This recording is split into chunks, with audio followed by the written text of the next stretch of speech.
Hey everyone, welcome back to All About AI Tech. Today, we've got some juicy news about Figma's latest generative AI tool that has everyone talking.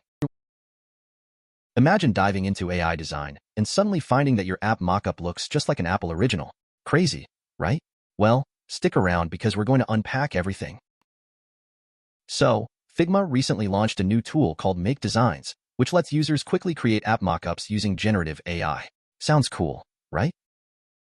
But the problem arose when some of these designs looked almost identical to Apple's iOS weather app. Can you believe that? People were both amazed and concerned. Well, the controversy blew up and Figma had to pull the tool. Figma CEO Dylan Field went on social media to explain what happened. He admitted he pushed his team to meet a tight deadline, and that may have led to this issue. But is that the whole story? Let's dive deeper. Andy Allen, CEO of Not Boring Software, pointed out just how similar the designs created by Make Designs were to Apple's weather app. He even warned designers to check their app designs thoroughly to avoid legal trouble. Ouch. Dylan Field, on the other hand, took responsibility and explained the situation. Now that's what I call leadership. When asked if Figma's AI was trained on Apple's designs, Figma CTO Chris Rasmussen couldn't confirm. The mix-up apparently arose from third-party models and a new design system they used. Seems complicated, right? Well, hold tight, because we'll break it down even further with some examples. Let's make sense of this. The AI models that powered Make Designs are OpenAI's GPT-4o and Amazon's Titan image generator G1. According to Figma, they didn't do any direct training with their models. So, if the AI model spit out designs looking like Apple's, it suggests OpenAI or Amazon's models might have been trained on Apple's designs. Interesting, right? Rasmussen and Field both emphasized that Figma didn't conduct any specific training on app designs. Rather, they used a bespoke design system.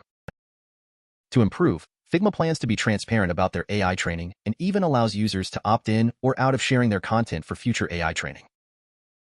Users have until August 15th to decide if they want to opt in or out. It's a thoughtful move as it respects user content and decision-making. If you're on Figma Starter and Professional plans, you're opted in by default, and if you're on Organization and Enterprise plans, you're opted out by default. Got that? Cool. Figma is already looking to the future. Rasmussen mentioned they might train their models to better understand general design patterns and specific Figma concepts. The aim? To perfect your design workflows. Excited? Because I am. But remember, Make Designs is still in beta.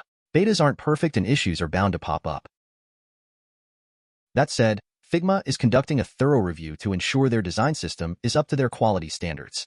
They'll re-enable the tool soon, so keep your eyes peeled. So there you have it, folks.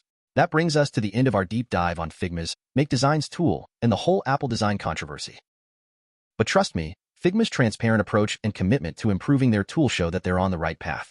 What do you think? Are you Team Figma or Team Apple on this one? Drop your comments below. I believe these AI features are game changers for designers.